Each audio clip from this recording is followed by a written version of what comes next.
the first question or the first part will be like, what really inspired you to become Royal Blood, 14, 15 years ago? And how was the creative process for your first album and being there out in the rock and roll movement? I think is really driven by being in front of people and playing. That was really the essence of starting this band. And really the thing that kind of got us playing music, really. It always felt like the payoff was being able to perform live and play in front of people. And that feeling of playing a live show is just a very addictive one for us. Was there any special musical influence or bands that you said, hey, I really want to blow up on stage and be like this and people get the energy through the music? Yeah, many bands, and I think uh,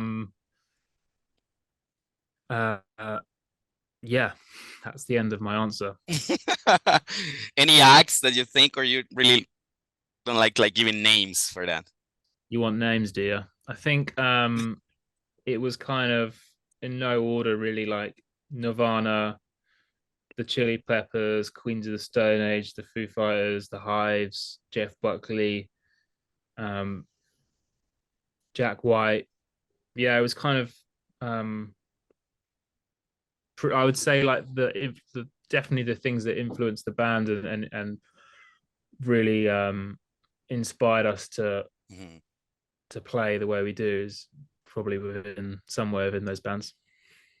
All right. What do you think, Ben? How surreal is the experience of playing in festivals with these bands that Mike just mentioned and that helped you build your sound? Led Zeppelin Yeah, as it's well. Obviously. amazing. Sorry. Led Zeppelin, yeah. No, Led Zeppelin, of course. No, it's amazing. We've been doing this touring now for 10 years, and we've got to play with many of our heroes. We've been on tour with the Foo Fighters, Queens of the Stone Age, the Pixies, Metallica, and yeah, it doesn't get old. We still learn something every time we watch these bands and get to be around them. So yeah, it's pretty special. Okay, lyric wise, how have been like the messages that you were trying to convey or to share in your music? How are they? What? Sorry. Like lyric wise, how have you convey your message, or what sort of lyrics you wanted to explore through these 4 albums so far? Yeah, I think there there's probably a different yeah, they're just different phases of my life. So unsurprisingly, the kind of themes change.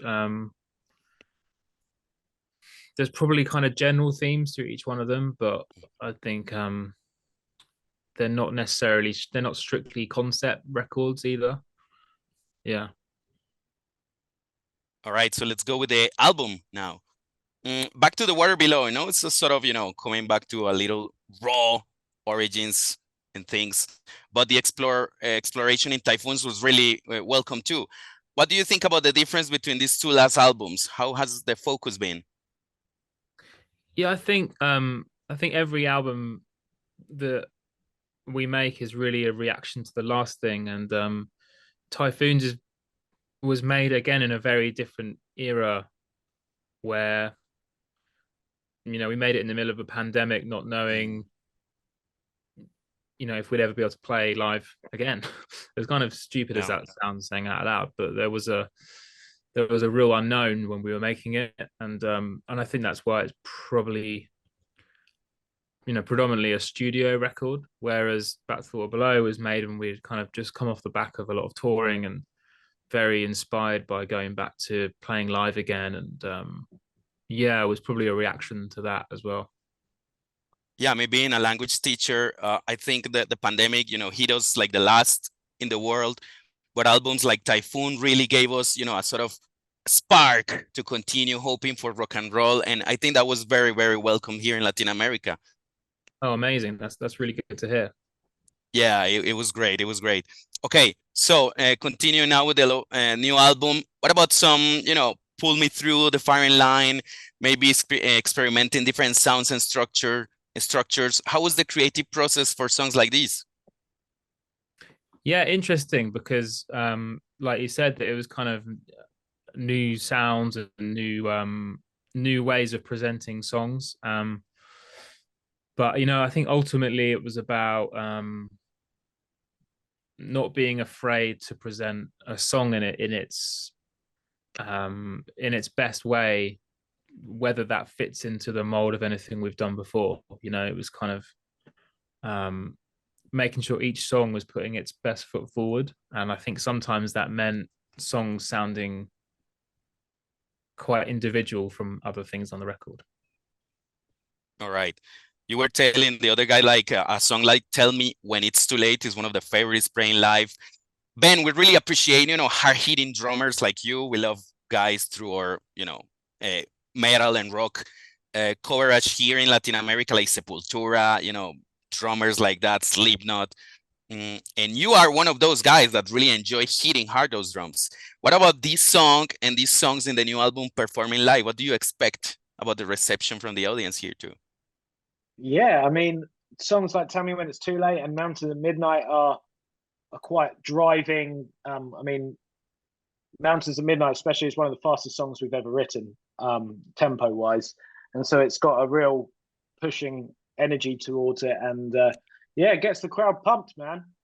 And that's what we love to do. We love to play go out on that stage and have a good time and enjoy it with all of our fans. All right. Yeah, it's great to know because, it's going to be a solo show.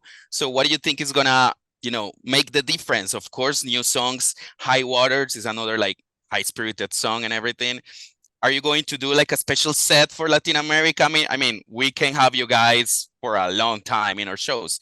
So maybe a little hint about the set list here and there. I think our approach to the set list is always really like serving our audience and serving our fans because that's just the most fun show to put on, really. That's the whole reason that we're there. And I would say that the set list kind of is probably a pretty fair distribution between all of our records. So yeah, that's kind of my best explanation of it. And finishing the record with "There Goes My Cool and Waves," a little, slowing down, a little some piano. I got some Beatles references, bands like Supergrass and others. How was the decision to finish the record with those two songs? Yeah, they were written at the end of the process. So I think they coincided with that feeling of coming to the finish line of something, and the intention of those songs became clear. So it was kind of a no-brainer, honestly, that those were the closing tracks of the record. Okay, guys. What about managing the music landscape nowadays? We saw the Grammys recently. There's some rock, metal there, but it's mostly hip hop and everything. How much of that music industry landscape maybe influences your writing, or you are alluding to it, or not so much? None. No, none. I think being an artist is about being in competition with yourself, and that's really the end of. I think it's about self-improvement, and looking back, you're only as good as the last thing you made, and I think that's enough pressure for anyone. Yeah, it is. We love validation in Latin America. So yeah, I know you got these questions about what do you think about your visit here? Like some things that you remember, the energy and everything.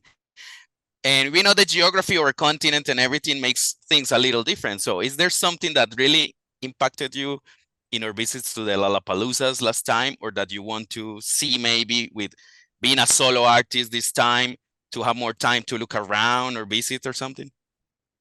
Yeah, I mean, I really I think Ben and I feel very lucky to be able to just play outside of our country. So to come that far away and be in such an exciting culture, I'm really hoping we have some time off, or at least some time in the day to walk around, because it makes a huge difference when we're on the road. You know, a lot of the time can be consumed by other commitments. So yeah, I hope so.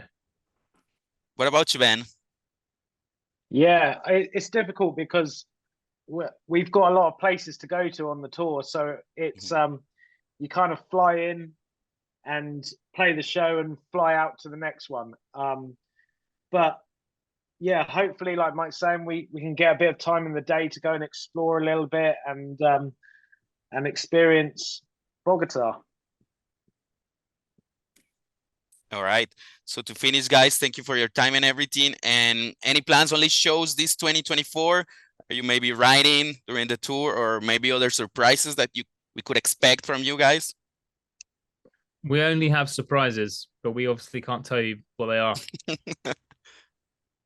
Okay, so surreal to see you, Mike, with the drums behind you and Ben with the guitars, like the other way around. This is how we actually write the music. That's how it really works. I do all the bass and Mike does all the drums. Yeah, it's so cool, the images. Thank you for your time, for appreciation. I'm sure to go there in April. I'm in Medellin, but I will be traveling to Bogota and hope to get my album signed and everything. Thank you for your time, and let's hope 2024 to really be a kick-ass year. Thanks, man. Great chat. See you later.